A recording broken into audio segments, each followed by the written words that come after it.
First of all, good morning to everybody. Thank you for coming. It's a big day for Sacramento Kings organization, and I gotta say I'm thrilled and excited about the season. We have our new coach. It was a very long process for us. You know, we spent a few weeks try to find the best coach out there, and definitely when we find out that Dave is available, we uh, took the charge and brought him here. We didn't waste the time, and I'm very happy to have him on the board. So uh, again, I would like to thank Coach and his family that had the time to come and visit Sacramento and welcome him and his family, wife Kara, daughters Ellie and Kyla, and hopefully you're gonna love the California and have a good time here in the next 4 years. 12, 14. Well, we'll see. It's a pressure on you. I would love to. That'd be great. Yeah. Well, thank you, Vlade. First of all, I thank my family, Kara and the girls, for their support. And it was not a long process for us. It was a bang deal. I want to thank Vivek and his family and his team, including Matina, for giving Vlade the responsibility of leading this team and making this decision. And I want to thank Vlade for the relationship that we've already built and the decision to go forward with me as your head coach. I'm very honored, very humbled to be in this situation. And this is a great situation. It's on the rise. All of the exciting things that are happening here, I'm excited to be a part of it, from the business side and from the professional side, but also as our family, we're outdoors people. We love small towns. We're in Memphis for 9 wonderful years. We are kind of country folks. We have horses and love being outside, and this is just a great fit for us, just professionally and personally. So I want to thank Vlade's team as well. I think he's put together a good team so far, and we're looking forward to adding some more pieces.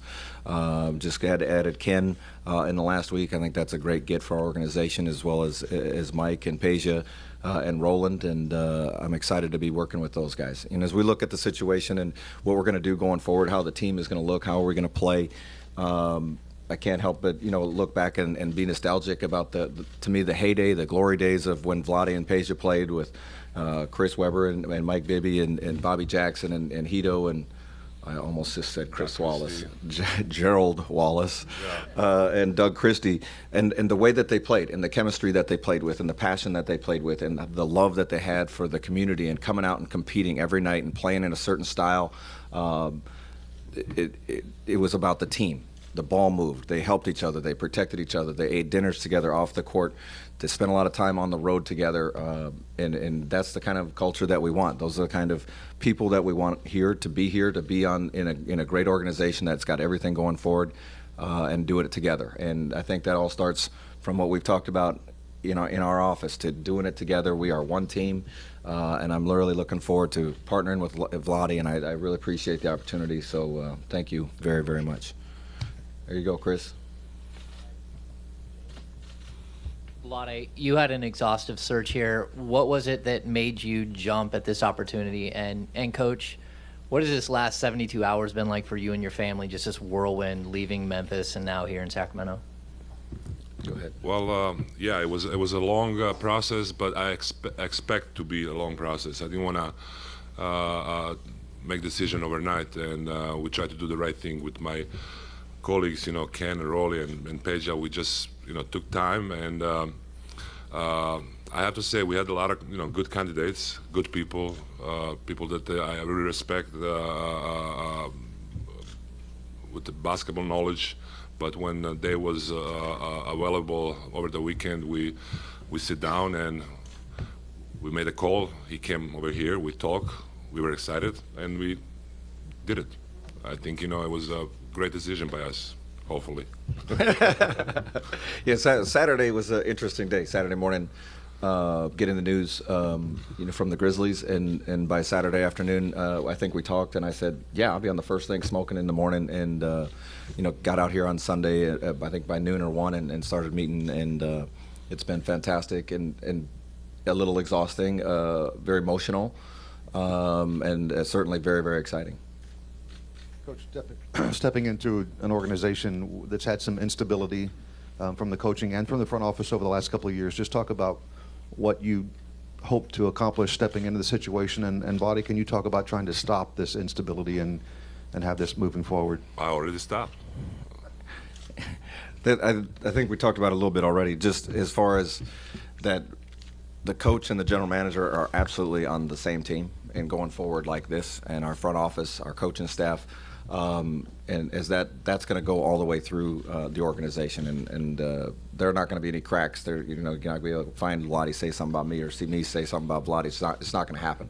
And I think that going forward of the culture that we want to have and the excellence that we're going to demand of our coaches and our staff, what Vlade demands of his people, but that goes to our team, and there's a certain way that we expect that people will behave and perform. There's what we will not allow and what we will not tolerate and what we expect, and you better be in there in the middle, or as you know, we're committed to doing this the right way. We'll go in a different direction.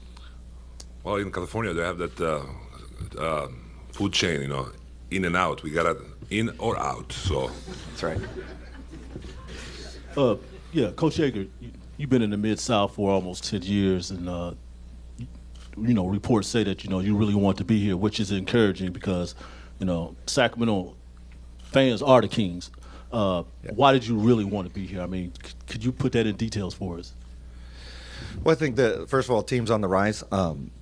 There's still some heavy lifting to do, but some of the heavy lifting has been done. This is not a blow up, let's start over kind of situation, and we're on the road to recovery. Secondly, I love the people that we're working with.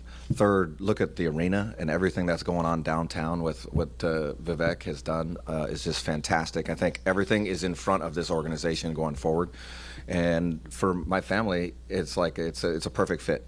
I bounced around the minors, 7 years in Bismarck, North Dakota, a couple years in Sioux Falls, South Dakota, and those are really passionate fan bases. There's not a lot else going on there, and in the minor leagues, in the CBA and the D League, it was a big deal. We went to Memphis. We got down there. We were winning 22, 24 games. There was sometimes 3,500 people in there, but they're a passionate basketball fan base and a very caring and loving community.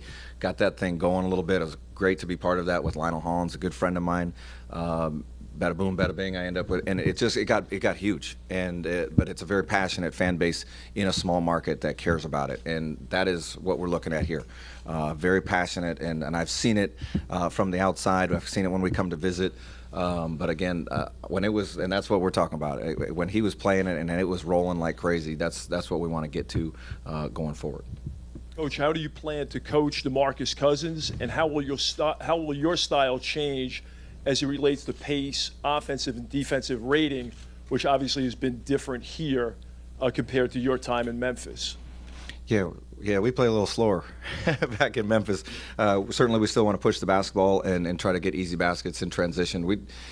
Our roster is still in flux as far as which guys are opting in and staying in and all this and that, and so the numbers and then certainly how the draft comes out and all of those things. So we're going to try to get the best players we can and then go from there. So I can't say we'll play one style or another style.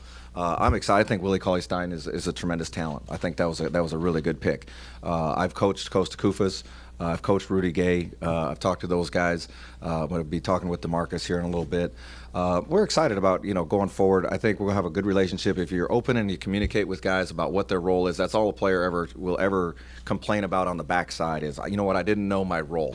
If you're not going to play me, at least tell me that you're not going to play me. Cool, and that's what hopefully we'll build a great relationship with DeMarcus.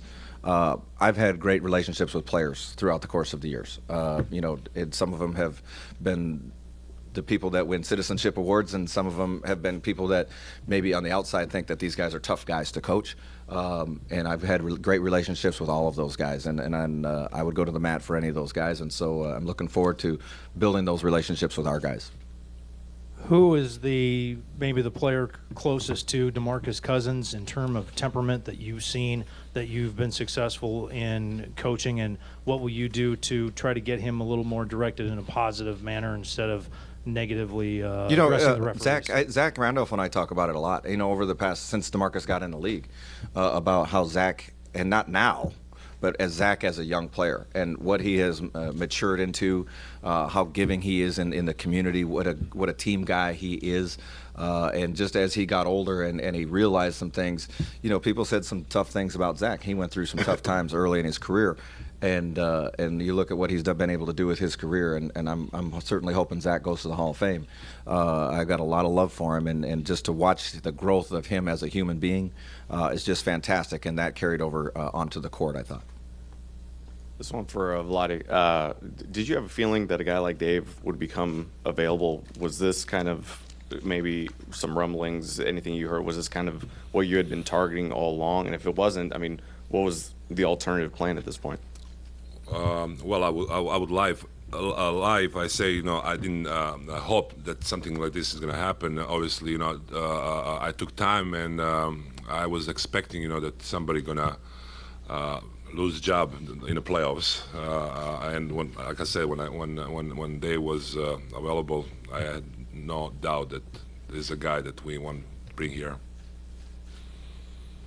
Vlade, what is it about Dave that put him to the top of the list when he became available? His track record, you know, I think he's passionate. You know, he's a great leader. He's a beautiful basketball mind. I spent, you know, that Sunday afternoon talking about basketball with him, you know, and it's a good energy between us, you know, and I felt like, you know, we can definitely be on the same page and move forward. Coach, you're from Staples, Minnesota, Yes. from the upper Midwest. Coached, you know, for these 7.5 years you mentioned in you know, the minor leagues of basketball. Tell me how that shaped you as a guy, and what kind of a guy are you? Midwestern country guy, hardworking, loyal. Those are the things that mean the most to me, to stand up for one another and help each other. I think I'm generally Minnesota nice, as we call it. There are certainly boundaries in this business, but those are the biggest qualities that mean the most to me. You know, what you say, do, and do what you say. And I you know what I was thinking? It's like when we played. We got big man, point guard, big man. We can yell at each other, but we're always going to have our arms around each other, and it's going to be fun, man. Looking forward to it. Coach, the Memphis newspaper reports that you may have contacted the Kings first, that the initial contact was yours before even you officially left Memphis. That's not the case? That's not true. No. So, Vlade, you did make the initial contact. Well, on Saturday, I got a call from his agent that said, can we talk? I said, yes. What do you think about that? He said, I would love to bring him here. So I got a phone number from his agent, call him, we talk. And Dave said, yeah, you know, he'll be here on Sunday. And the rest of it is history. So that was after the Grizzlies coach decided to go in a different direction, as they say. Well, I don't know. It was a Saturday. I don't know when that. Saturday morning, 8:30 a.m. I got the call. I was in the parking lot at a track meet. Dave, you mentioned you're going to speak to DeMarcus. Where? Okay. You mentioned Nice you're going to purple. speak to DeMarcus after the press conference.